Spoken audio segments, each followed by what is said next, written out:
अस्सलाम वालेकुम dear viewers. Part 1 computer science में हमारा आज का लेक्चर प्रिंटिंग अ डॉक्यूमेंट और इसके साथ साथ हम देखेंगे क्लिपबोर्ड का कॉन्सेप्ट कि what is a clipboard, clipboard क्या चीज है, कि क्यों इस्तेमाल किया जाता है कंप्यूटर के अंदर और किस तरीके से ये यूटिलाइज होता है सारा।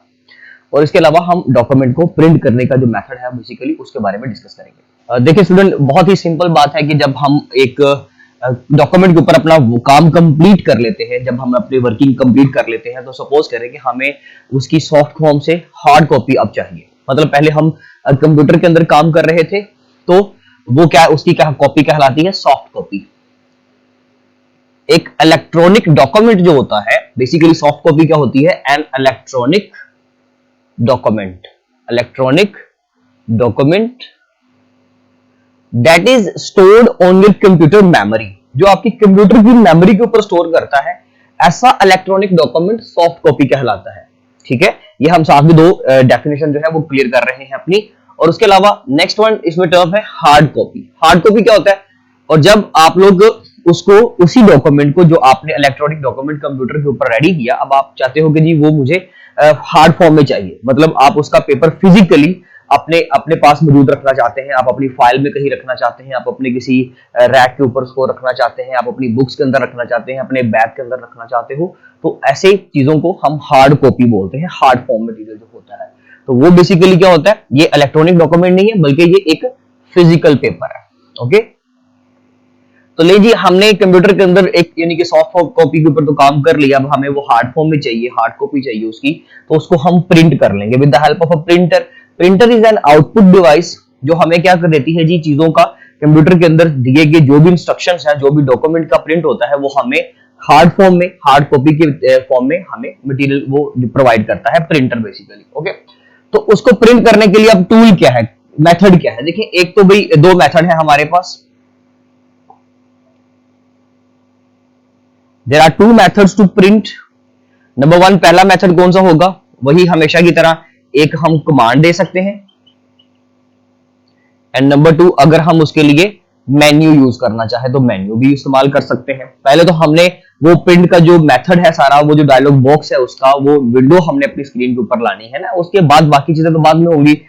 तो कमांड क्या होती है, सिंपली जिस पेज के ऊपर आप काम कर रहे हो वहां पर वन टाइम क्लिक कर लें और उसके बाद कंट्रोल प्लस पी पे क्लिक कर दो, कंट्रोल प्लस पी पे क्लिक कर दें। फॉर एग्जांपल हमारे पास ये एक स्क्रीन है। ओके, हम लोग इस कंप्यूटर के ऊपर यानी कि आप कह सकते हैं इस पेज के ऊपर जो है वो अपनी वर्किंग कर रहे थे, हमने एक डॉक्यूमेंट रेडी किया, अब हम इसका प्रिंट निकालना चाहते हैं, तो सिंपली इसके ऊपर वन टाइम क्लिक कर लेंगे ताकि हमें ये बेसिकली कंफर्म हो जाए, श्योर हो जाए कि भी हम इसी कंप्यूटर की इसी स्क्रीन के ऊपर इसी विंडो के ऊपर है।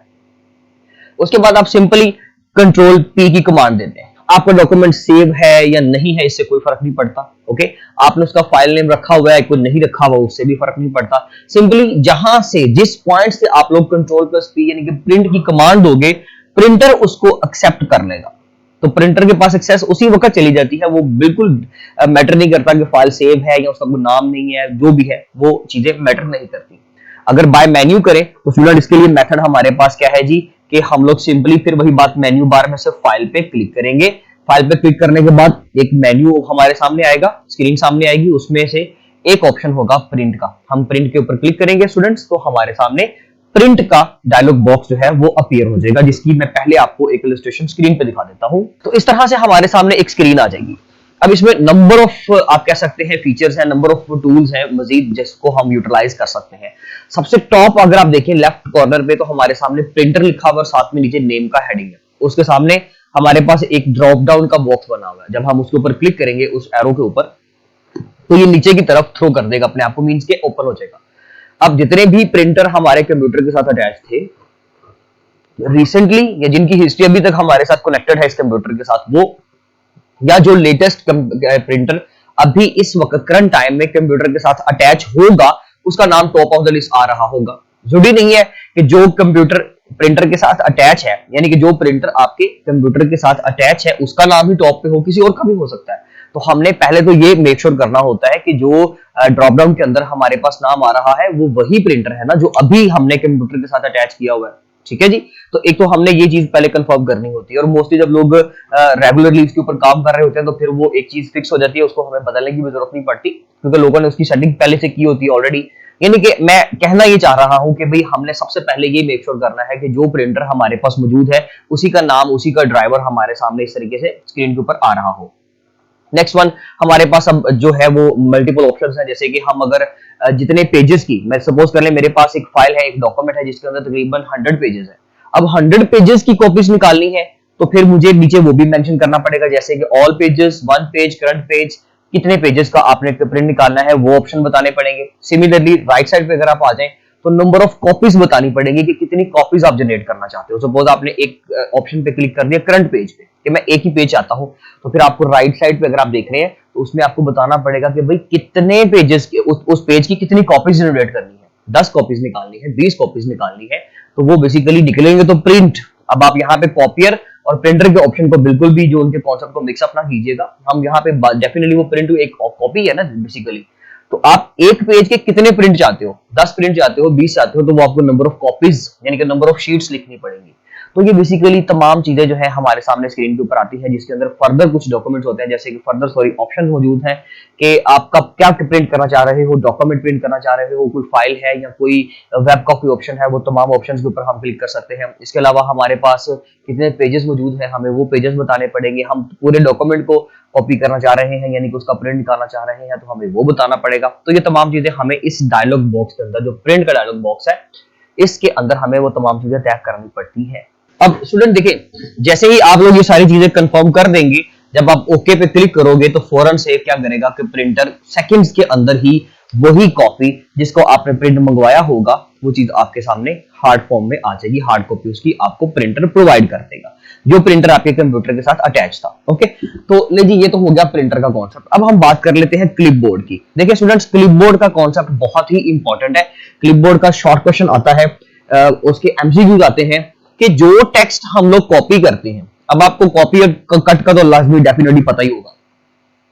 जो चीज आप कॉपी करते हो या कट करते हो, जैसे कि जिसको मूव करवाना कहते हैं, तो वो चीज कहां सेव हो जाती है? उसकी कोई फाइल बनकर सी ड्राइव, डी ड्राइव या ई ड्राइव में आती है, या वो फाइल जो है वो आपकी ड्राइव पे चली जाती है। वो कहां सेव होता है? देखिए भाई, ऐसा कुछ नहीं है, उसकी कोई फाइल नहीं बनती। वो टेक्स्ट आप चाहे पूरा पेज कॉपी कर लो, आप एक पिक्चर कॉपी कर लो, आप एक वीडियो कॉपी कर लो, या आप कोई भी चीज कॉपी कर लो, वो चाहे टेक्स्ट हो, नंबर्स हो, या एनी टाइप ऑफ डाटा, जो भी चीज आपने कॉपी की है या आपने कट की है स्टूडेंट्स, वो आपके एक क्लिपबोर्ड, जो कि एक इमेजिनरी मेमोरी है, समझ लीजिए ये एक इमेजिनरी बॉक्स है, वो जो चीज आपने कट या कॉपी की होगी वो चीज यहां पर इसके अंदर आकर सेव हो जाती है। इस बॉक्स के अंदर वो क्या आ जाएगी? आकर सेव हो जाएगी।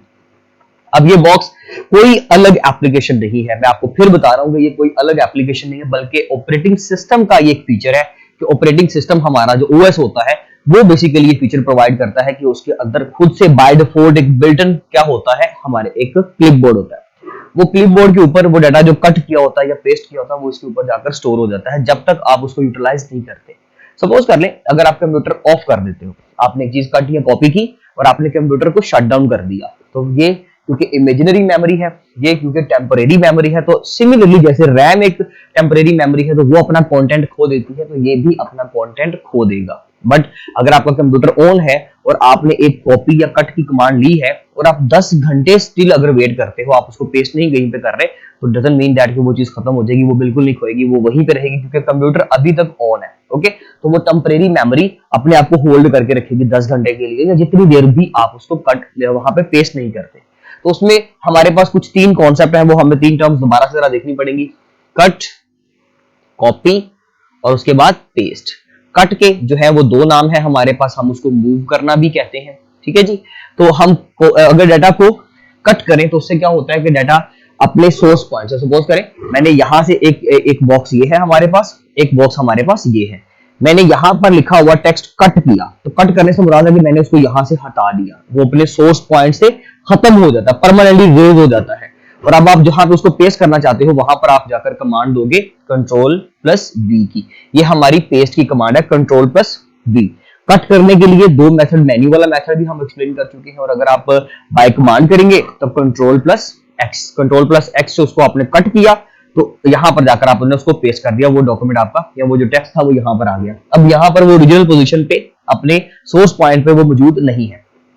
कॉपी में क्या होता है, देखिए सॉरी, यहां पर हमने थोड़ा सा इसको गलत कर दिया, कट है तो यहाँ पे मूव आएगा ना, नहीं जी कट आपका हो गया। अब अगर आप उसको कॉपी करते हो तो देखिए कॉपी करने से मुराद ये होता है कि आपको हूबहू चीज वहां पर भी चाहिए, तो आप उसको यहां से जस्ट कॉपी की कमांड दोगे तो ये चीज यहां से खत्म नहीं होगी। तो ये एमसीक्यू भी आता है कि ऐसी कौन सी कमांड है कट या कॉपी में से कि जिसमें से सोर्स पॉइंट पे से सोर्स लोकेशन पर से आपका कंटेंट खत्म नहीं होता, पड़ा रहता है, तो वो कॉपी की कमांड होती है, क्योंकि वो चीज वहां पर भी मौजूद रहेगी और जहां पर आप उसको पेस्ट करोगे वहां पर भी मिल जाएगी, तो ये चीज कॉपी हो गई, ठीक है जी। लेकिन कट में ये चीज यहां से खत्म हो जाएगी अपने सोर्स पॉइंट से और डेस्टिनेशन पॉइंट पे पहुंच जाएगी।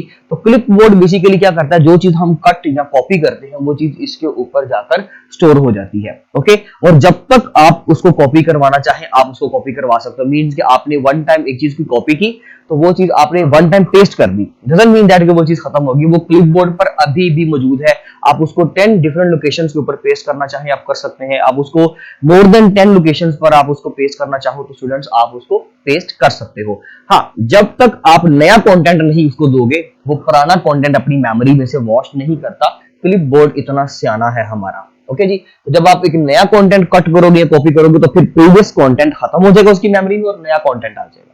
तो बेसिकली क्लिपबोर्ड वो एक एरिया है, एक इमेजिनरी मेमोरी है कि जो आपका डेटा टेम्परेरी होल्ड करता है जब तक आपका कंप्यूटर ऑन है, similarly as per RAM, okay जी। तो ये थे हमारे दो टॉपिक शॉर्ट जिसको हमने डिटेल में इसको भी डिस्कस कर लिया और इसके अलावा हमने क्लिपबोर्ड का कॉन्सेप्ट भी देखे कि क्लिपबोर्ड बेसिकली कैसे वर्क करता है। तो इंशाल्लाह अब मिलते हैं अपने नेक्स्ट लेक्चर में स्टूडेंट्स, तब तक के लिए खुदा हाफिज़।